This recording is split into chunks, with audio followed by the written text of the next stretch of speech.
When creating these tutorial videos, unless it's something specific, I try to avoid giving the impression that the examples shown are the only or even best way of doing things. A demonstration of a feature is intended to inspire your creativity so you can go off and make what you want to hear in your own way. And when you understand multiple topics, they can be combined in imaginative ways to construct something new. And that's the subject of this video, except it's going to be very specific and quite complex. I'll explain why things connect together, but also assume you understand the various effects and features. If you're unfamiliar with a certain topic, then you can check it out on the online manual or relevant videos.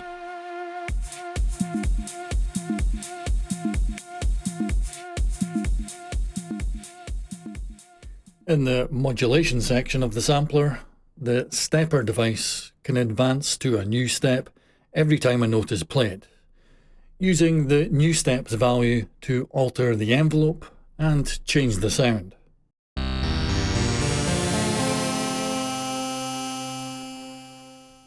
Modulations are polyphonic, so individual changes are maintained per note.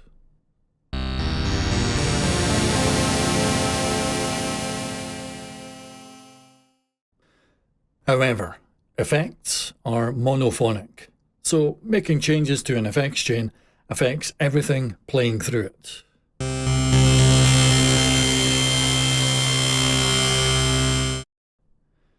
Even still, it would be handy to have that stepper ability here for samples played one at a time, such as drums. So, what we need is the ability to use effects to do four things. Detect when a new note has been played, a method of storing a sequence of steps and their values, activate a different step when a new note is played, and transmit the new value to change a targeted parameter. The key and velocity trackers can both detect played notes, so we're definitely starting with one of those. And the last part is also easy, since changing parameters is what meta devices do. Which one to use, though, is going to depend on figuring out the other two issues. And the most obvious way of creating a sequence of values like the stepper is with the LFO in custom points mode. Envelope playback can be stopped by setting the frequency to the minimum. And then it's just a case of being able to send a trigger to that LFO, raising the frequency very briefly, and then going immediately back down to 0 again. And there is a very easy way of doing this using another LFO. What you do is you put it into custom envelope mode, turn on the one shot so that it stops after the note is played, and then just use 2 points going from a high value down to 0. Now, precisely what settings you're going to use for this LFO is going to depend on the number of steps that you've set up for the second LFO. I found that when using 16 steps, if you use the settings of amplitude 100%, offset 0, frequency 1 LPC, and then the starting value of that first point in the custom envelope is 78%. Now, the reason you want to get this exact is because you are briefly raising the frequency of that second LFO, which means that the cursor is going to travel through the envelope, and it does not arrive at the new point instantaneously. And so what you want to happen is for it to travel to and stop exactly on each point. And with the settings that I've just given you, in an envelope of 16 steps, that will happen with no deviation whatsoever.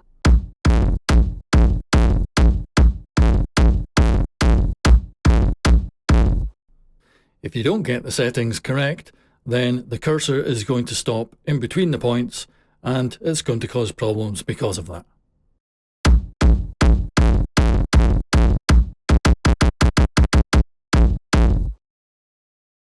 Okay, this particular setup works well, it's pretty simple, but it does have an issue. I don't know if you can hear it.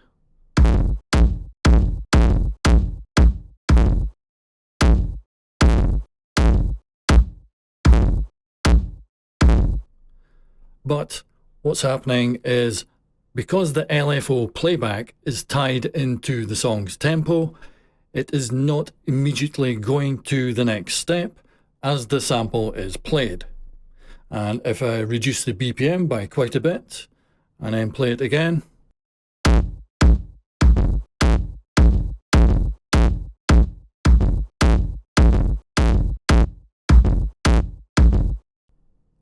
you can hear what's happening.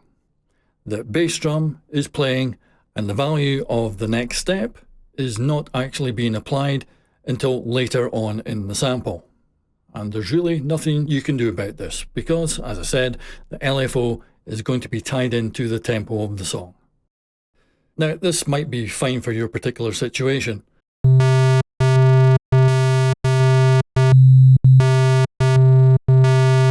But for the example I've got here, with the bass drum and the distortion applied to it, it's really not ideal. So we need to solve this problem, and that means we have to get rid of this second LFO and replace it with something else which can perform the same job. And there is only one other effect that can store a set of values and also receive a trigger to move to the next value. And that is the formula device. And so what I've created in this first example is it replicates the previous LFO by storing a table of values, and when it receives the trigger from the previous LFO, it will step to the next step.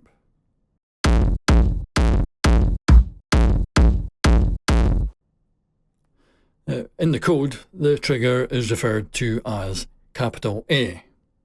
And capital C in the code is that bottom step value, which allows you to change how many steps forward will be taken whenever a note is played.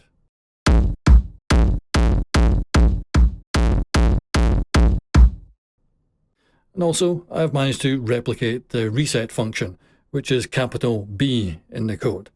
Whenever that slider is raised to 1, then it is going to reset back to the start, which is that first value in the table, 0.1. But since we're programming things, there's no reason we have to stick to using the traditional stepper style. We can use the fact that we can create calculations to transmit values. And that's what's happening in the second example.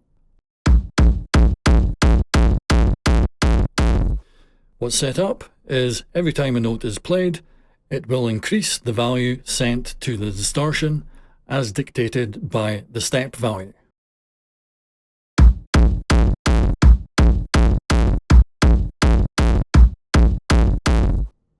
Now, this is just a pretty simple example. You can code something much more complex, really mess with how it wraps around after it goes past 100%. It's really up to you how complicated you want to make things. And the entire point of doing this, which was to replace the LFO, which was tied to the tempo of the song, meaning that it did not arrive at the next value instantly, is now been solved. But we do also have another problem, which is related to that issue.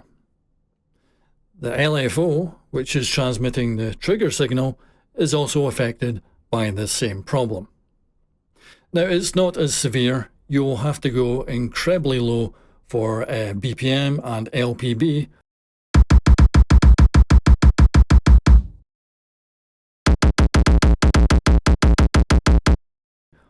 Or simply play lots of notes in succession incredibly fast, such as through a retrigger.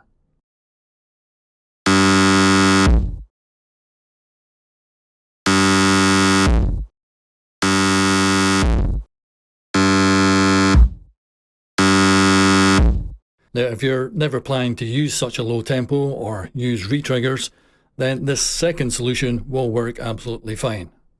But we really should try to solve all edge cases, and so this LFO needs to be replaced with something else. Unfortunately, there are no other effects which can perform the function which it is doing. So we're going to have to look for another feature. And the solution is to use a phrase with a dummy sample, so that nothing is actually played, but the volume values applied to it, 80 to 0, which will be 1 to 0 when it's picked up by the velocity tracker.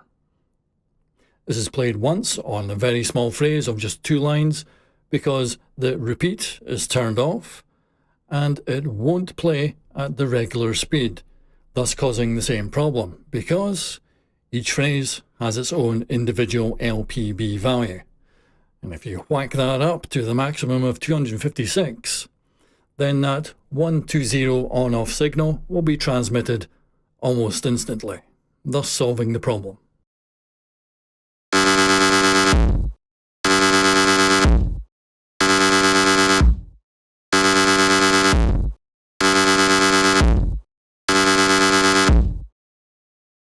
The slight trade-off here is that it's difficult to program more complex phrases when it's running at such a high LPB because the phrase will be run through so fast.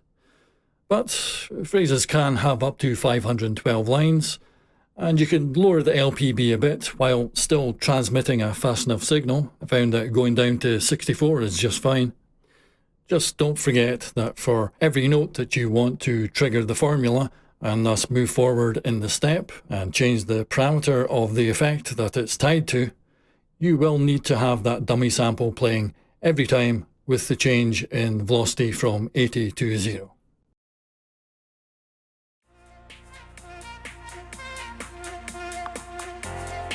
And that's it.